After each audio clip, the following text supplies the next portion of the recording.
Logique Floue est un podcast consacré à l'intelligence artificielle et au monde qui se construit autour d'elle. Aujourd'hui, rencontre entre William Ledoux, ingénieur chez Spirops depuis 17 ans, et Amiel Citruc, data scientist, ingénieur IA et cofondateur de Terraconita, qui aide les entreprises à déployer des IA frugales et responsables qui correspondent à leurs besoins. Au programme, intelligence artificielle, environnement et frugalité numérique.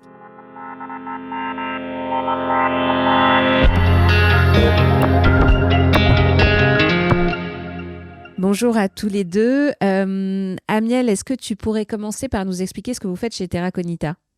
Donc Terraconita, nous on est un cabinet d'ingénierie en IA frugale, c'est-à-dire qu'on cherche à faire des IA avec une empreinte environnementale qui est maîtrisée. Il y a plusieurs techniques pour ça et on pourra y venir plus en détail, je pense, dans le cours de la discussion. Tout à fait. Peut-être on pourrait faire un petit point aujourd'hui sur ces fameux impacts environnementaux dont on parle beaucoup de l'IA.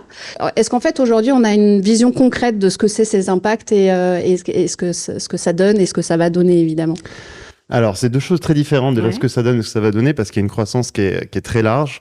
C'est difficile de savoir parce que les acteurs principaux sont pas très ouverts. En gros, il y a beaucoup d'opacité des acteurs principaux. Mais grosso modo, à l'heure actuelle, il y a plusieurs impacts. Il y a sur l'électricité, il y a une tension sur le réseau électrique. Il y a l'empreinte environnementale, l'empreinte carbone, évidemment, qui est importante. Il y a aussi un impact sur l'eau et sur les matériaux abiotiques. Donc, c'est-à-dire tout ce qui est terres rares, etc. En termes d'impact, on estime, je crois, actuellement que c'est l'équivalent pour l'électricité de la consommation électrique de l'Égypte. Donc, c'est quand même déjà un pays, c'est le 25e, je crois. C'est pas rien. En termes d'empreinte carbone, il me semble que c'est à peu près équivalent, d'après un papier qui fait un peu référence, à celle de la ville de New York, dans tous ses usages. Donc c'est quand même des millions de personnes sur beaucoup d'usages. Et sur l'eau, un chiffre qui revient assez souvent, c'est que c'est équivalent à la consommation annuelle d'eau en bouteille. D'accord. Il faut imaginer un peu une deuxième humanité, enfin en tout cas pour la consommation d'eau en bouteille, qui n'est pas la consommation totale d'eau évidemment. Mais ça avance très vite en fait. Surtout, c'est ça la chose qui est à retenir, c'est que ça avance très vite. Ça a doublé je crois en 2025. Et donc les chiffres actuels, qui sont déjà un peu approximatifs, ils ont tendance à... Enfin, ils sont faux dans un an, peut-être même dans 6 mois. D'accord. Mais juste pour comprendre, là, cet impact-là dont tu parles là, c'est l'impact des usages de qui ? C'est l'IA en général. C'est-à-dire que comment on compte, on regarde les data centers. Enfin, il y a plusieurs façons de compter, mais c'est notamment ça qui est retenu. Il y a les data centers qui sont en activité. On estime par des méthodes un peu indirectes quelle est la quantité, en quelle proportion l'IA est utilisée dans ces data centers. Et ça permet de faire des estimations sur ces aspects-là. Il y a, alors c'est en plus un peu compliqué parce que si on veut faire les choses bien, on ne doit pas tenir compte uniquement de ce qui se passe dans le data center. J'ai parlé de l'eau par exemple parce que l'eau est utilisée dans le refroidissement des data centers. Mais il y a aussi en amont pas mal de choses qui se passent sur la fabrication des puces électroniques pour l'eau, pour l'électricité, pour les matériaux abiotiques dont j'ai parlé. Et donc ça, c'est des choses qui ne sont pas forcément prises dans le scope. Donc l'idée c'est que comme on prend les data centers et qu'on regarde quelle est la part de l'IA dans ces consommations-là, on arrive, ça mélange un peu tout par rapport à pour répondre à ta question, mais par contre, on ne prend pas tout en compte. Donc encore une fois, moi je suis hyper prudent sur les chiffres, je pense qu'on a des ordres de grandeur et c'est assez pour commencer à agir. En revanche, c'est pas forcément, faut pas prendre les choses de manière absolue et surtout, faut pas penser que c'est vrai dans 6 mois, 1 an, 2 ans. Bien sûr. Par rapport à l'empreinte carbone, il y a les chiffres que j'avais vus, par exemple aux États-Unis, c'était que pour raccorder un nouveau data center au réseau électrique, il y avait des listes d'attente de 4 à 7 ans. Donc, ils n'ont pas ce temps-là. Donc, ce qu'ils font, c'est qu'ils achètent des turbines à gaz pour faire les data centers. Donc, quand on dit ça va évoluer, ça va évoluer et pas forcément avec des énergies qui sont vertueuses. Et il y a des gros écarts forcément sur où tournent les IA, où tournent les entraînements, parce que l'empreinte carbone de l'électricité n'est pas du tout la même, pas du tout bien répartie sur le territoire. Ça, c'est un point hyper important. Ça change beaucoup et effectivement, il y a quand même beaucoup de data centers qui s'ouvrent aux États-Unis, dans des régions où ce qu'on va ouvrir, comme tu l'as dit, c'est du gaz, avec une énergie qui est très carbonée. Et voilà, c'est un point important. Et donc, du coup... par rapport à notre électricité à nous, c'est un facteur 5 à 20, quoi. On doit être entre moins de 100 grammes, entre 20 et 60 grammes du kilowattheure. Et aux États-Unis, ils sont à 390 grammes par kilowattheure. Pour donner une idée un peu. Et les data centers sont plutôt aux États-Unis. Il y en a beaucoup. Alors ça construit un peu partout, mais beaucoup, notamment chez les cloud providers les principaux. Sur l'eau aussi, c'est assez intéressant parce qu'il y a beaucoup de zones où ils construisent qui sont déjà sous tension. Donc au-delà même de l'aspect carbone, il y a aussi localement des problèmes qui commencent à se poser ou qui vont se poser rapidement sur des conflits d'usage liés à l'eau. Où est-ce que ça consomme en fait? Est-ce qu'on peut faire la chaîne de consommation? Pour vraiment être sérieux sur ces analyses-là, il ne faut pas tenir compte uniquement de ce qui se passe au moment où on fait la requête. Il y a tout l'amont qui est important. Donc, il y a la fabrication des puces. Les puces qui sont utilisées pour l'IA, elles sont très consommatrices. Les data centers spécialisés dans l'IA, ils sont 4 à 5 fois plus consommateurs que les data centers généralistes, notamment parce qu'il faut construire et ensuite utiliser les GPU, ces cartes graphiques originellement plutôt pour le traitement vidéo et le jeu vidéo, qui maintenant sont très utilisées pour l'IA. Et donc, voilà, ça, il y a tout l'amont à tenir compte. On doit faire une analyse de cycle de vie où on voit la fabrication, le transport, la fin de vie même, et évidemment, la chose à laquelle on pense en premier, qui est l'utilisation, ce qui est dans le domaine de l'IA, on parle de l'inférence. Pour l'IA, il y a aussi un autre aspect qui est important, c'est qu'il a fallu fabriquer ces modèles d'IA. Donc, il y a bien les composants qui servent à faire tourner les modèles d'IA, mais il y a aussi la fabrication des modèles d'IA. L'IA actuelle, l'IA générative, elle est basée sur un principe qui s'appelle le machine learning, qui consiste à donner beaucoup de données à une IA et à lui faire apprendre des patterns, des règles. Et cette étape-là, qui n'est pas encore une fois au moment de l'inférence, au moment de l'utilisation, elle est très consommatrice et elle est nécessaire. Et donc là aussi, on n'a pas beaucoup de transparence, mais c'est aussi quelque chose à prendre en compte. Donc il y a plusieurs aspects, à la fois dans la fabrication, l'utilisation du matériel et dans la fabrication de l'IA. Ça, c'est ce qu'on appelle l'entraînement, oui, ça? C'est l'entraînement, Ok. Exactement. Ce qui se passe sur l'ordinateur de l'utilisateur, c'est négligeable. Enfin, le fait d'envoyer la requête, c'est rien. Ce qui est coûteux, c'est l'inférence et la construction du modèle. Et moi, la construction du modèle, j'avais vu des chiffres de l'ordre de 100 mégawatts pendant 6 mois en continu, quoi. Enfin, un truc... c'est des chiffres énormes. C'est énorme, quoi. Ça veut dire quoi, par exemple? Parce que moi, j'ai du mal à me rendre compte. C'est un dixième d'un réacteur nucléaire pendant 6 mois. Pour entraîner un modèle. Moi, j'avais vu ces chiffres-là, il n'y a pas longtemps. Après, c'est toujours très, très opaque. Hein. Ouais, c'est très opaque, ça bouge vite. Et plus ça va, plus l'opacité progresse. C'est-à-dire que les chercheurs qui travaillent sur ces sujets, ils disent on a de plus en plus de mal, alors qu'on devrait fonctionner dans l'autre sens. Et en général, quand l'opacité augmente, c'est parce qu'on a plus envie de cacher, quoi. Donc je pense que c'est pas particulièrement des bonnes nouvelles. Et pourquoi c'est opaque? L'argument qui est donné, c'est que c'est confidentiel. C'est-à-dire que ces données-là donneraient trop d'informations sur le fonctionnement. Moi, je pense que c'est pas la seule raison.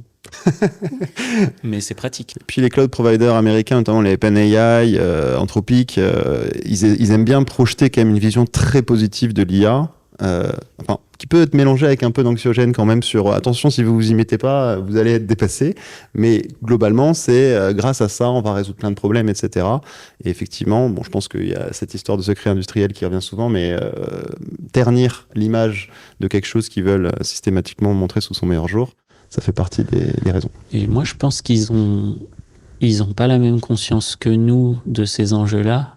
Notamment aux États-Unis, les turbines à gaz, leur électricité, elle est déjà au gaz. Donc pour eux, c'est pas forcément un problème, par exemple. Il faut aussi dire que l'époque, c'est un peu moins à la mode. Ouais, il y a eu des changements politiques, voilà. qui fait que des acteurs qui étaient obligés, étant donné des engagements sur les accords de Paris, etc., se le sentent beaucoup moins. Et donc, c'est aussi s'enlever une contrainte.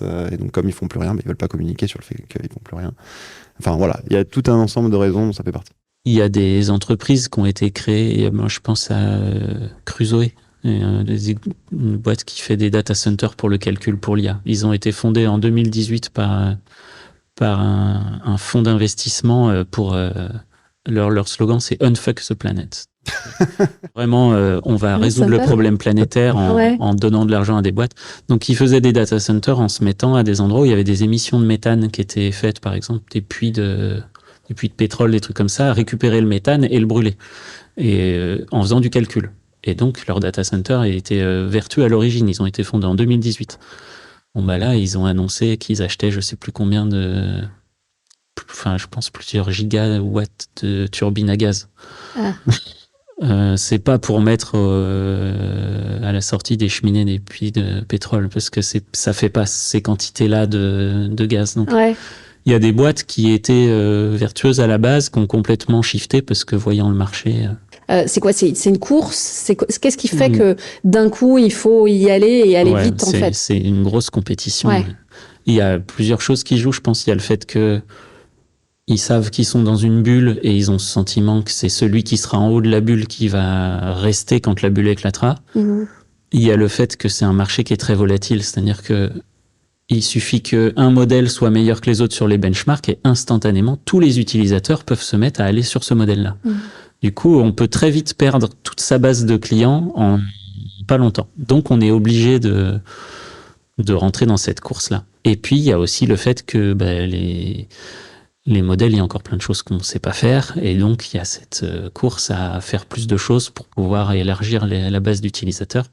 Et c'est que des boîtes qui ne sont pas rentables. Donc, ils sont tous en course parce que s'ils ne sont pas les premiers, ils ont du mal à avoir les investissements. Et parce que ils imaginent que pour être rentable, pour devenir rentable, il faut plus d'utilisateurs. Et donc, il faut adresser plus de problèmes. Et donc, je pense que là, on est dans une course... quoi qu'il en coûte, quoi. Et il y a aussi un aspect un peu idéologico-technique, je sais pas comment dire, c'est que en gros il y a un peu un paradigme qui s'est imposé avec notamment les travaux d'OpenAI, c'est que le scaling, toujours plus gros, toujours plus de données, toujours plus de calculs, était ce qui allait permettre plus d'usage. Et c'est vrai dans une certaine mesure, hein, même dans une mesure totalement... ce qui est certain, c'est que les modèles de maintenant et ceux d'il y a 3 ans, ils sont très différents. Mais c'est comme si il y avait une forme de pauvreté de l'imagination, puisque du coup ça continue, mais on explore moins d'architectures différentes. Il y a beaucoup d'argent beaucoup d'initiatives qui sont prises dans la même direction, faire toujours plus gros. Et le problème de faire toujours plus gros, c'est que par contre les utilisateurs, eux, ils sont dans une incertitude totale et une incapacité à choisir le modèle qui convient à leur tâche. Déjà, ils savent pas de quoi sont constitués les modèles et on a toujours cette espèce de crainte que peut-être il m'a donné une réponse, mais si j'avais demandé un modèle plus gros, est-ce que la réponse aurait pas été mieux?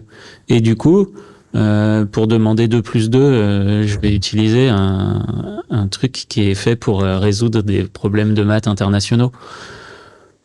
Et il n'y a pas trop de solutions pour ça. J'ai pas entendu d'acteurs, là pour le coup j'ai pas fait de recherche, mais j'ai pas entendu d'acteurs dire on va faire un système qui va analyser la requête et la diriger vers le modèle de la bonne taille. Parce qu'en vrai, ce serait une piste qui serait, je pense, qui pourrait marcher. Et du coup, on utilise des Ferrari pour aller chercher son pain, quoi. Mais moi, je trouve qu'en fait, c'est ça le sujet, parce que est-ce qu'il n'y aurait pas un moyen de l'autre côté, justement, de raisonner finalement ce fonctionnement de manière à ce qu'il soit moins énergivore? En fait, ils ont quand même, eux, un enjeu financier, puisqu'on l'a dit, ils sont pas du tout rentables. Ils ont un enjeu financier à faire de l'efficience. Donc, le Mixture of Experts, ça fait partie des technologies qui fait ça. Et ils en ont fait plein d'autres. Et on voit effectivement que les derniers modèles de Google, les GEMA de, je sais plus, 4 milliards de paramètres, donc sont plus petits que les standards, ils arrivent à des performances qui sont vraiment hyper intéressantes. Donc il y a des vrais gains d'efficience dans ces modèles, mais en même temps, il y a cette idée qu'ils doivent produire toujours plus de tokens pour arriver à des résultats, avec notamment ce qu'on appelle le raisonnement. C'est-à-dire que les modèles, depuis 1 an et demi, généralement, ils donnent pas une réponse tout de suite. Ils font beaucoup de textes intermédiaires qu'on voit pas pour arriver à une résolution. Donc voilà, ils essaient de faire de l'efficience, mais le vrai sujet pour moi, c'est qu'il y a une explosion des usages et surtout ils ont envie qu'il y en ait partout, tout le temps, en toutes circonstances. Avec l'IA agentique en particulier, il y a l'idée que les IA peuvent pas uniquement fournir du texte, mais accéder à des outils, en fait remplacer des processus humains.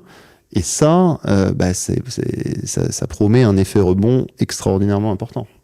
Donc même s'ils font des gains d'efficience pour limiter leurs coûts, au total, là, ça va être de plus en plus salé. Les systèmes d'IA, ils sont facturés au token. Donc un token, c'est quelques lettres de génération. Et on n'a aucun contrôle sur quelle est la taille du modèle et combien de tokens vont être générés pour une question. On ne sait pas la partie raisonnement qui est cachée, combien elle va faire. Et en fonction de notre requête, potentiellement, les modèles vont être différents en termes de raisonnement. Moi, j'ai vu des témoignages de gens qui racontaient que leur facture avait diminué depuis que dans leur prompt, ils mettaient telle phrase qui faisait que du coup, ça utilisait pas certains systèmes de raisonnement. Donc, les gens sont à l'aveugle, à tâtons, à essayer des trucs. Ils savent même pas prévoir combien leur coûtera leur usage de l'IA. Mais du coup, les fournisseurs de ces systèmes, ils ont intérêt à ce que ça utilise plein de tokens. Ils facturent au token. Et sachant que là, il y a des acteurs qui ont activement intérêt à ce qu'on en utilise encore beaucoup plus, parce que comme on l'a dit, pour l'instant, ils sont pas rentables. Donc, ils poussent partout. Et c'est pour ça qu'on voit dans pas mal de logiciels déjà installés, de Google, de Microsoft, de l'IA qui est poussée un peu dans tous les sens, sans que ça ait été forcément demandé, sans que ce soit forcément d'ailleurs très performant. Et donc on devient petit à petit un peu dépendant. Ouais. Cognitivement, il y a des fonctionnements qui marchent moins bien quand on s'habitue à utiliser l'IA, tout comme c'est l'effet GPS un peu. On sait plus s'orienter quand on a quelqu'un qui nous dit tourne à droite tout le temps. Donc il y a cet effet-là, et une fois que le système, on est un peu dépendant de ça, c'est plus facile de monter les tarifs au niveau où ça devient rentable. Parce que normalement, c'est ça qu'ils devraient faire. Normalement, on n'a pas le droit de vendre à perte. Normalement, donc ils devraient mettre des tarifs qui leur permettent d'être rentables. Ce serait très cher, ce serait un truc d'élite. Sauf que là, ils sont dans une lutte une lutte commerciale pour tuer tous leurs concurrents. Donc ils lèvent plein de fonds, ils vendent pas du tout au prix. Si c'était plus cher, moi j'aurais pas trop de problème. Ça limiterait l'usage, ça limiterait l'empreinte carbone. Ça ferait que les gens réfléchissent davantage à leur usage. Pourquoi pas? Il y a un truc intéressant qui se passe. Il y a un domaine où vraiment l'IA générative a vraiment transformé la façon de fonctionner pour beaucoup de gens, c'est le code. C'est indéniablement très performant, avec notamment Claude Code. Et ils ont eu un tel succès qu'ils n'ont pas augmenté les prix, mais ils ont commencé à introduire des limites assez fortes et assez opaques, comme toujours, sur les usages. Et donc, il y a notamment pas mal de communautés de programmeurs qui se plaignent du fait que, de manière incompréhensible, quelque chose qui, voilà, ils avaient des quotas pour bosser pendant 3 jours, là, ils ont plus que 2 heures. Et c'est assez marrant, parce que du coup, mais il y a vraiment des choses structurées, des subreddits qui parlent de ça, je vous invite à voir, parce qu'en fait, c'est un peu témoigner de son addiction, quoi. Ils sont vraiment en train de dire, c'est intolérable, voilà, moi, mon business est mis en danger parce que je m'appuyais là-dessus, etc. Alors que ça fait peut-être 1 an que ça s'est vraiment répandu, le coding assisté, et vraiment il y a eu quand même des percées technologiques il y a 3-4 mois qui fait qu'il y a beaucoup de gens qui ont commencé à basculer sur Claude Code et ce genre de choses, et en si peu de temps avoir ce genre de raisonnement, c'est assez impressionnant. L'échantillon gratuit, quoi. Ouais, c'est ça. Ouais. Les gens, on leur donne ça, ils essayent, ils voient qu'ils sont capables de faire des choses qu'ils pouvaient pas faire avant parce que peut-être c'était pas des programmeurs. Donc, ça leur donne des idées, ils se lancent dans un business, puis au bout de 6 mois, tu leur dis maintenant c'est payant. Enfin, c'était déjà payant, mais c'est pas les mêmes ordres de grandeur, quoi. Ouais. Bon, Donc ça, en fait, là, j'entends par rapport aux usagers, en fait, que vous dites, n'utilisez pas forcément une Ferrari pour aller juste chercher du pain, etc. Ça, j'entends. Mais vous, de votre côté, du côté des professionnels, de ceux qui font l'IA, qu'est-ce qu'on peut faire, en fait? Qu'est-ce qu'on pourrait mettre en place de manière à ce que cette IA, qui va s'inscrire dans nos vies, on le sait, on arrive à ne pas complètement détruire la planète à côté de ça, quoi.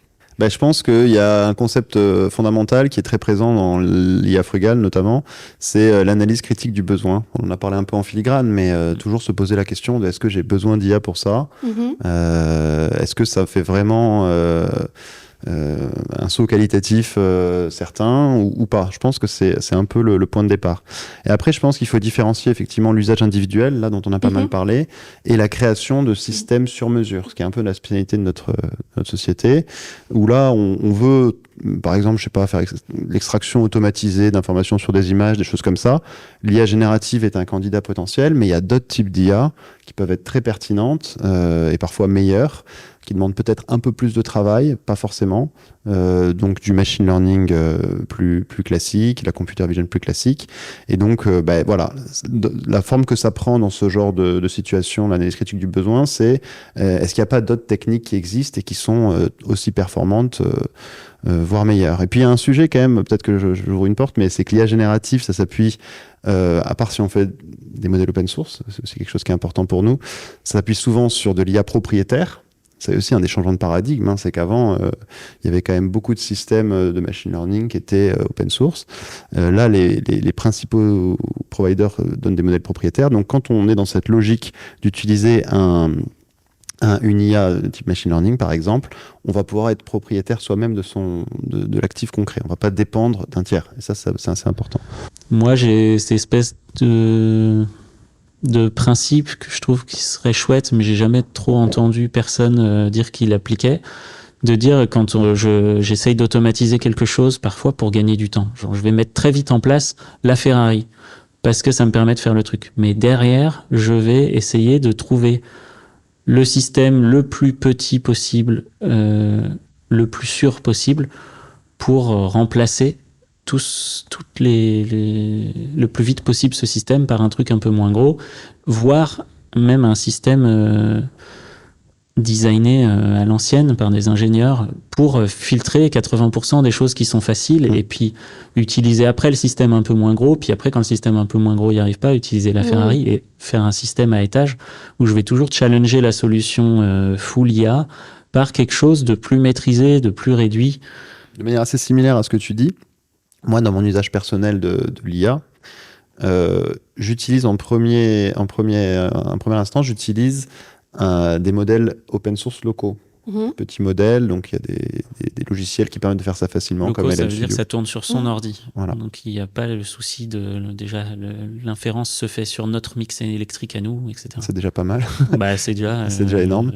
Plusieurs dizaines de fois mieux. C'est des modèles qui sont Comme tu disais tout à l'heure, Gemma, des choses comme ça, c'est ça? par exemple, Gemma, ouais. Donc Google, ils ont deux classes de modèles. Ils ont les modèles propriétaires Gemini et Gemma pour les modèles open Mais source. les autres aussi, j'imagine. Non, tout le monde n'est pas pareil. Anthropic, ils font pas d'open source. OpenAI, ils l'ont fait parce qu'ils ont été un peu obligés parce que c'est dans leur nom. Open. Oui. Mais ils l'avaient pas fait depuis GPT 3. Ouais. Non, en fait, et ça c'est aussi un des paradoxes de l'époque, c'est que ceux qui font des modèles ouverts à foison, c'est les Chinois actuellement. Et ils sont très performants, donc il y a évidemment une stratégie de saper la primauté des modèles américains, mais donc de fait, il y a des petits modèles qui sont très performants, qui peuvent tourner en local, sur son ordinateur, et qui peuvent résoudre beaucoup de problèmes. Donc voilà, ça c'est une stratégie un petit peu de plusieurs rideaux. Toi, tu fais comme ça, tu utilises d'abord Gemma, enfin d'abord quelque chose en local, et après tu... En tout cas, j'estime la difficulté de la tâche, donc ça demande un peu d'expérience, mais j'estime la difficulté de la tâche a priori, et je me dis, mais ça, j'ai pas besoin d'un gros truc. Déjà, je me demande, est-ce que j'ai besoin d'IA? Et si j'ai besoin d'IA, là, je vais utiliser un petit modèle. Et si vraiment il y a un apport important d'une IA générative, moi, je nie pas qu'il y a des moments où c'est vraiment très utile, et là, je vais le faire. D'accord. Moi, j'ai un peu la même approche quand il y a donc le Shift Project qui a sorti un rapport super sur comment concilier un monde décarboné avec l'industrie IA, où ils analysaient, donc en écoutant leur compte rendu de rapport, j'ai appris ce truc des turbines à gaz. Et là, j'ai fait... Ok, et ils donnaient plein de chiffres qui permettaient de se faire une idée de combien on gagnait à faire tourner son modèle soi-même. Donc, ils donnaient des chiffres, genre les data centers, c'est 25% de leur empreinte carbone, c'est l'énergie, et puis 75%, c'était le matériel. Et du coup, ok, si c'est déjà un matériel que j'ai et que je ne l'ai pas acheté exprès, je gagne déjà ça. Après, il y avait l'énergie. Donc on gagne, on a vu, en 300 grammes et nos quelques dizaines de grammes chez nous, on gagne encore un gros facteur. Et ensuite, il y a le nombre de paramètres. Donc GPT-3, c'était 175 milliards. GPT-4, je crois, 2000 milliards. GPT-5, les estimations, c'est que il tourne toujours sur 2000 milliards, mais l'apprentissage s'est fait sur genre beaucoup plus, genre 50 000 milliards, un truc monstrueux. Et du coup, moi, les modèles que je peux faire tourner sur mon ordi que j'ai pas renouvelé, c'est tout petit à côté. C'est plus petit que GPT-3. Donc, et pourtant, ça peut répondre à plein de choses. Mais en plus de ça, donc là, on gagne encore un facteur. Mais je me souviens plus de l'estimation finale, mais c'était dingue, quoi.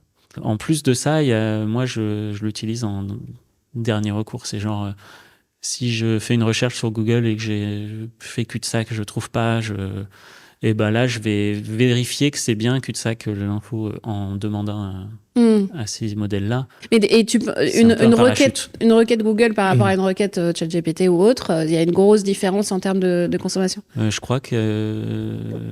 déjà, oui. Oui. C'est... moi, les chiffres que j'avais vus par rapport à GPT-3, c'était genre 60 fois plus. D'accord. Et GPT-3, c'est tout petit par rapport à GPT-4. Et maintenant, quand on fait une requête, c'est du GPT-5 par défaut, je sais pas. Bah oui, je pense 5.4, je sais pas, 5.5. Donc ouais, c'est monstrueux. Ouais. Mais bon, maintenant, quand on fait une requête sur Google, parfois, il nous met de l'IA générative en premier un truc. Et pour le désactiver, tu peux le désactiver, mais c'est stocké dans tes cookies. Donc si tu as un truc qui refuse les cookies, en fait, tu peux pas. Tu es obligé de choisir. C'est... même DuckDuckGo, là, le moteur de recherche qui était un peu plus... Il se met à mettre de l'IA. Ah ouais? Ouais. Je sais pas qu'ils avaient Et fait ça. c'est pareil, c'est dans les cookies pour couper. Si t'as pas les cookies, t'as pas le choix. Ou alors, faut installer leur moteur, leur navigateur. Ah oui. Et là, dans le navigateur, t'as le réglage dans le navigateur. Et Donc bon, comme tu disais, ça s'insinue partout. Ouais, il faut être volontaire pour ne pas l'utiliser, quoi. Ouais. Et là, à plusieurs reprises, l'un comme l'autre, évidemment, vous avez parlé d'IA frugale. Je crois que vous n'avez pas exactement la même définition en plus. Donc, est-ce qu'on pourrait parler justement de cette option-là et de voir ce que ça voudrait dire? Pour moi, l'IA frugale, c'est le fait de concevoir des IA. Enfin, concevoir une IA frugale, c'est concevoir une IA qui répond à un besoin avéré en utilisant un minimum de ressources pour arriver à un résultat satisfaisant. D'accord, très bien. Et toi, William? Je pense que je suis tout à fait d'accord avec cette définition. Ouais. Après, pour moi, l'algorithme d'être frugal, c'est déjà dire est-ce que j'ai tout essayé sans passer par du machine learning, sans passer par des modèles génératifs.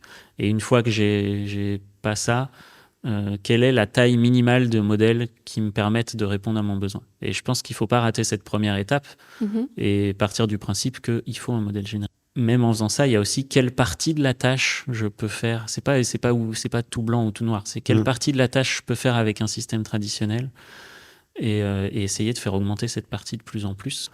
Et ça vaut le coup de regarder. Mais après, notre incitation à le faire est pas très forte. Notre électricité coûte pas si cher. Enfin, c'est vraiment de l'ordre de l'éthique plus que de l'ordre de la gestion financière ou énergétique de son entreprise, quoi. Ouais. Et donc c'est pour ça que c'est assez dur à démocratiser. Modulo ce qu'on a dit tout à l'heure, à savoir que pour l'instant les prix de l'IA générative sont pas les vrais prix et donc toute mauvaise habitude prise risque de coûter assez cher. C'est une probabilité non négligeable que ça coûte assez cher dans les prochaines années. Ouais, la souveraineté. Le fait de souveraineté, même au sein d'une entreprise, le fait de se dire, moi, je ne dépends que de mon arrivée d'électricité pour faire fonctionner mon entreprise, c'est quand même une sécurité bien plus grande que je dépends du bon vouloir d'une boîte étrangère ou même d'une boîte française et de sa politique tarifaire qui peut changer. Et quelle est la tendance par rapport à ça, justement ? Vous avez l'impression, là, avec les sociétés avec lesquelles vous travaillez, ou même en interne, qu'on va vers quelque chose, un modèle de souveraineté assez fort, ou est-ce qu'on continue à se dire, c'est pas grave, on utilise ça et puis on verra. Je pense que ça peut être assez varié, et dans les actes notamment. Par contre, il y a une prise de conscience sur le fait qu'on est allé beaucoup trop loin dans des dépendances qui sont maintenant un peu problématiques, notamment eu égard aux événements géopolitiques.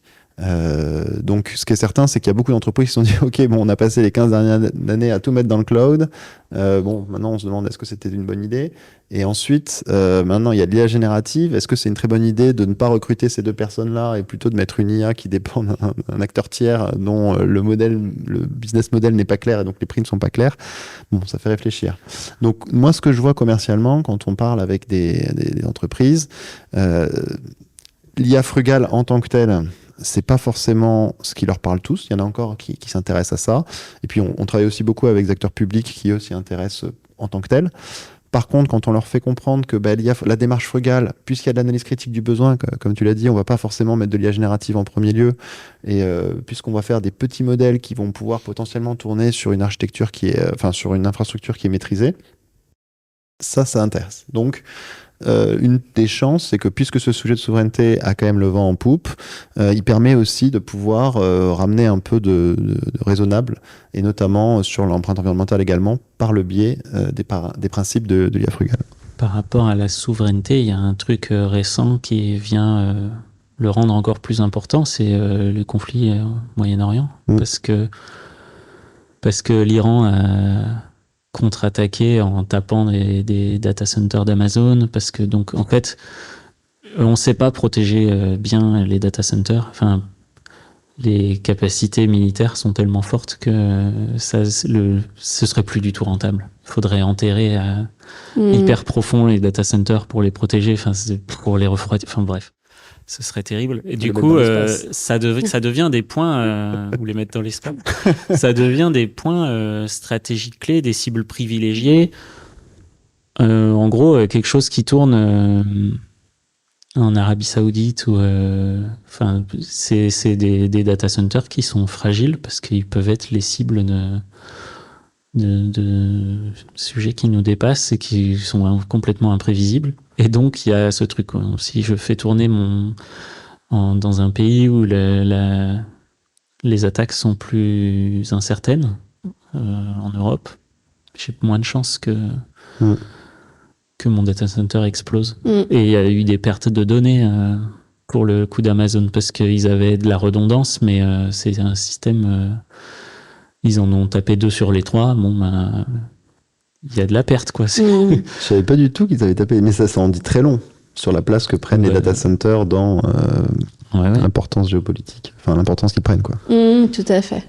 Et donc la solution serait quoi, d'avoir nos data centers, oui, c'est sûr que quand on parle de collectivité, il n'y a pas forcément des gros besoins. Ils peuvent héberger déjà en France, ils peuvent même parfois héberger eux-mêmes. Et c'est le truc de se mettre en local quand on peut, de faire au maximum un truc où on est autonome. Mais je pense que c'est pas tout le temps possible, faut pas. Mais par contre, c'est une réflexion qui doit être systématique pour moi. Est-ce qu'on le fait chez nous, dans ces cas-là, avec quel type de modèle, etc. Et ça, à mon avis, c'est vraiment quelque chose qui fait du chemin. Et là, on n'a même pas parlé de confidentialité des données. Oui. On n'a même pas touché ce sujet-là. Moi, j'hallucine les gens qui programment sous des clous de code qui envoient toutes leurs bases de code. C'est fou, hein. Et les entreprises, je pense, il y a des entreprises qui paniquent, qui se disent « Oh là là, je vais me faire dépasser par mes concurrents si j'empêche mes développeurs d'utiliser ça. » Et du coup, ils cèdent sur des trucs qui auraient été des vraies lignes rouges de leur politique avant. Donc,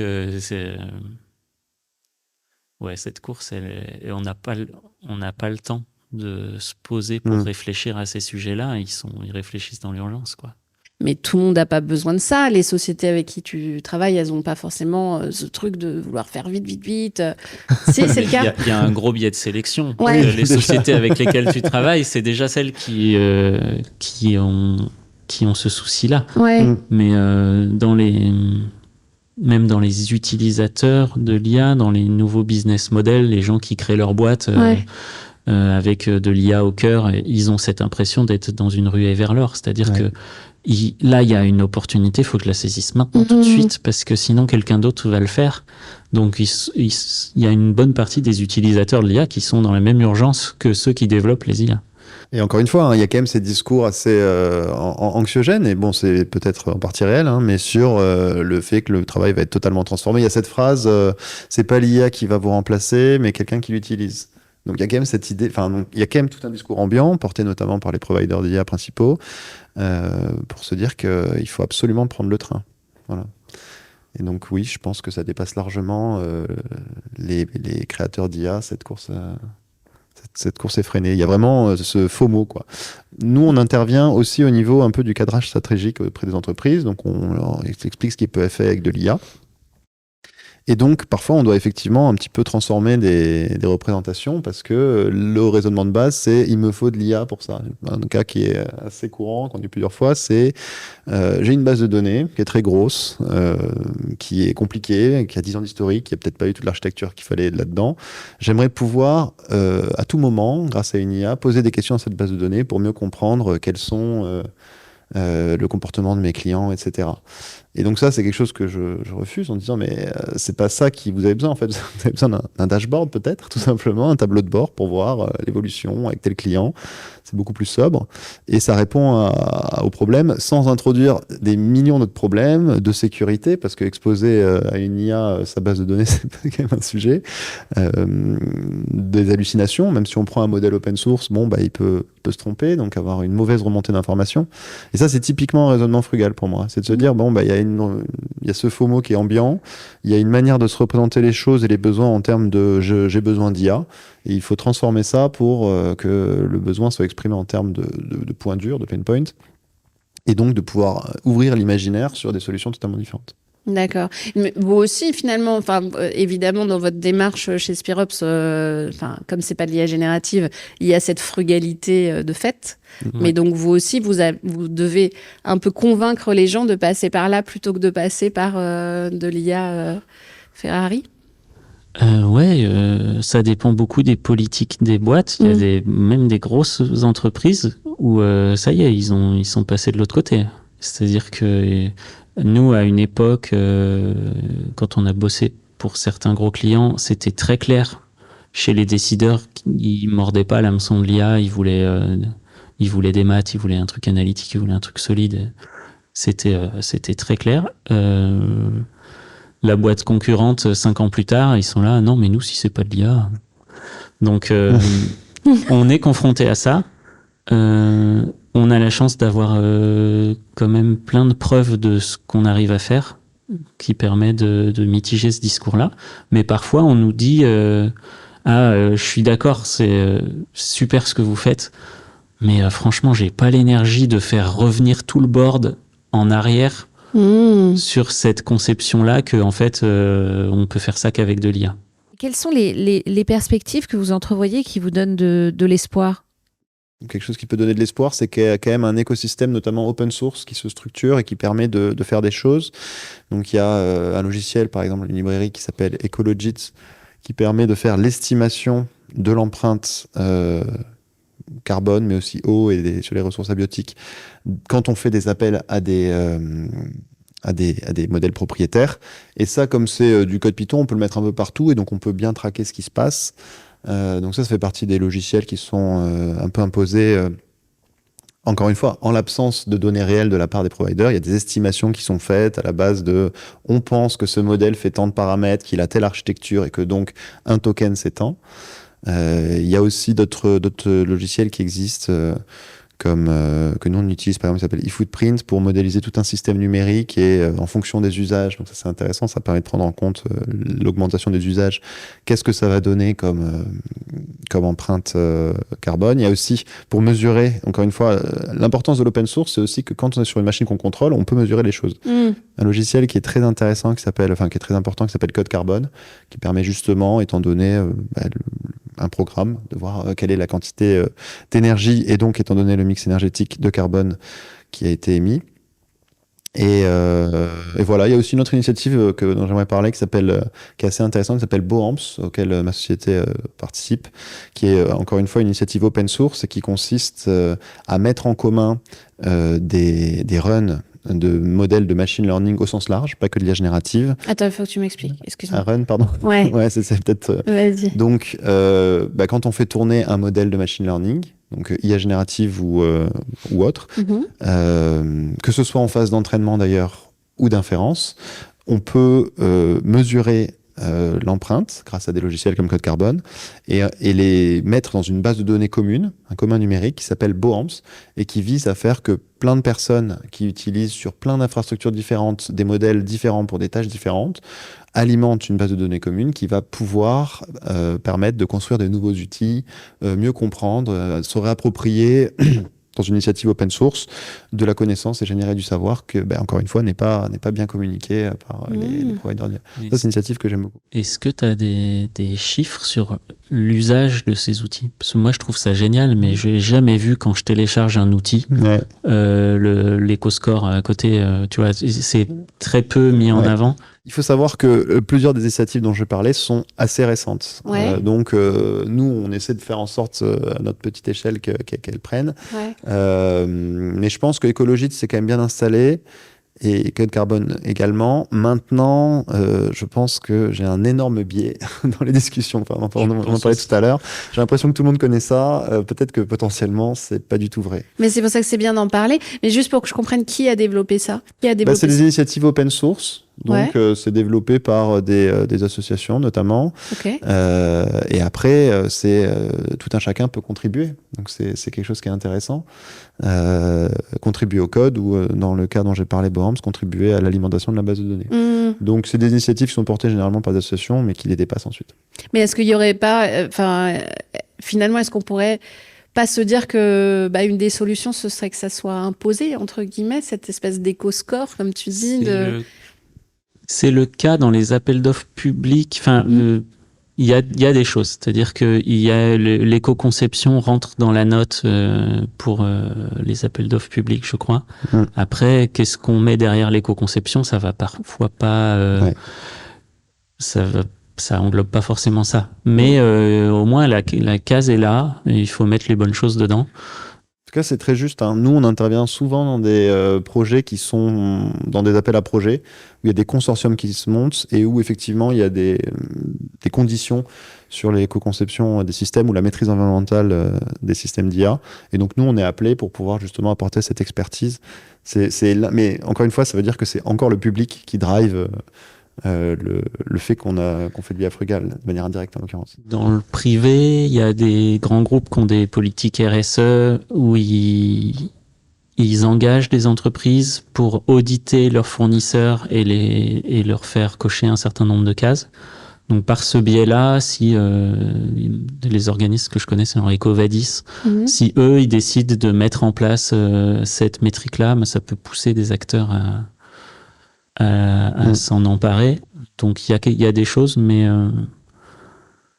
je crois que c'est pas le cas. Enfin, je crois pas qu'il l'ait pris en compte pour l'instant. Il pourrait.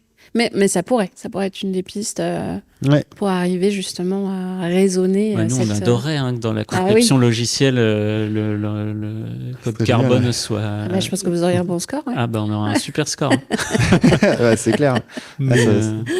Mais c'est un vrai sujet. Ce que tu disais, c'est-à-dire que la case est là. Par contre, moi, ce que j'ai entendu dire en parlant avec les acteurs, c'est qu'il y a des gens, ils la remplissent avec nos employés viennent à vélo au boulot. Parce que là, on a abordé beaucoup de choses, pas forcément de manière très enthousiasmante. Vers où on pourrait aller pour que ça aille? Parce que de toute façon, ça sera là. Moi, il y a des propos que j'ai tenus que je peux édulcorer un peu. Donc les boîtes les data centers qui mettent des turbines à gaz, elles disent que c'est des turbines qui sont compatibles à l'hydrogène. Donc elles disent on peut mettre ces turbines là et puis à notre bon vouloir on arrivera à introduire un peu d'hydrogène vert mélangé puis que de l'hydrogène vert. Et donc il y a un côté quand on a l'administration Trump où le mix électrique va pas être moins carboné parce que c'est pas la politique, une entreprise qui a ce bon vouloir-là pourrait décarboner son mix énergétique à elle parce qu'au niveau du data center, elle maîtrise son énergie. Bon, je sais pas si ça va arriver. C'est une possibilité. C'est possible. Voilà. Voilà. Les entreprises qui font plus de 20 mégawatts de génération d'électricité, elles sont soumises à acheter des droits à polluer dans le marché européen. Donc tous ces data centers-là, ils sont obligés un peu de... Et ces droits à polluer sont censés être de plus en plus chers. Donc ça, c'est un autre truc qui pourrait driver ce shift vers de l'hydrogène. Mais personne ne produit assez d'hydrogène vert pour faire ce qu'ils veulent. C'est pas qu'une question de prix. Aussi, les filières sont pas là, ça patauge un peu l'hydrogène vert. Alors qu'en soi, il y a beaucoup de pertes, mais c'est quand même un bon moyen, quand on a plein d'énergie renouvelable abondante, de la stocker, de l'utiliser plus tard, ce genre de choses. Voilà. Bah, moi, je dirais qu'il y a quand même des gains en efficience très importants qui sont faits sur les modèles. Donc, on est avec des small language models qui arrivent à faire des choses de plus en plus importantes. Et donc, ça, c'est quand même indéniable. Des choses 50 fois plus petites font ce qu'on ne pouvait pas faire avant. Et par contre, je pense que cette espèce de capital, il faut l'entourer, il faut le modérer avec l'analyse du besoin, s'assurer qu'on n'en met pas tout le temps et sans raison de l'IA. Et donc je pense qu'à cette condition, on peut imaginer un monde où il y a une utilisation raisonnée de l'IA, où vraiment là elle apporte des choses qui sont intéressantes avec le bon modèle qui a la bonne taille. Et j'espère que c'est la direction que vont prendre les organisations. Et moi, ce qui me donne un petit peu d'espoir, c'est que je pense qu'on a été dans une période, et on est toujours encore dans une période un peu d'irrationalité des entreprises qui ne se sont plus posé les problèmes en termes de ils ne se sont plus posé les questions en termes de quels sont mes problèmes, mais en termes de où je peux mettre de l'IA. Et ça, je pense qu'on se rend compte que ça crée comme, c'est pas du tout une logique d'entrepreneur, quoi. C'est pas du tout une logique saine pour même la gestion de sa boîte. On se crée des dépendances, on se crée des coûts, on se crée des problèmes. Et donc, mon espoir, c'est que il y a une sorte de raisonnable qui revient par ce biais-là. Voilà. J'espère qu'on va plus vers un monde où les organisations ont des petits modèles d'IA qui sont spécialisés et qui correspondent à des besoins éprouvés, donc à certains endroits, pas à d'autres, plutôt qu'un monde où tout le monde a remplacé ses développeurs en partie par de l'IA générative propriétaire et un certain nombre de processus où où les entreprises sont bloquées dans ces dépendances-là, qui sont possédé par quelques entreprises. Enfin, c'est presque dystopique quand on y réfléchit comme scénario. Voilà. Donc, pour l'environnement et pour une meilleure organisation, on va dire, de la société, j'espère qu'on va dans cette direction. D'accord. Tu veux ajouter quelque chose ? Il y a aussi des pistes peut-être décentralisées d'IA. On pourrait imaginer à la place de nos radiateurs, on a des sortes de gros calculateurs. Tu vois. Et il y a eu des boîtes qui se sont créées il y a quelques temps qui voulaient faire ça. Tu as ton chauffage gratuit chez toi parce qu'en fait, ils t'installent des super calculateurs qui chauffent ta maison en faisant des calculs pour des boîtes. Bon, c'est des trucs où là, pour le coup, l'énergie, elle est moins perdue plutôt que de faire chauffer de la fonte. Donc, mais alors là, on est dans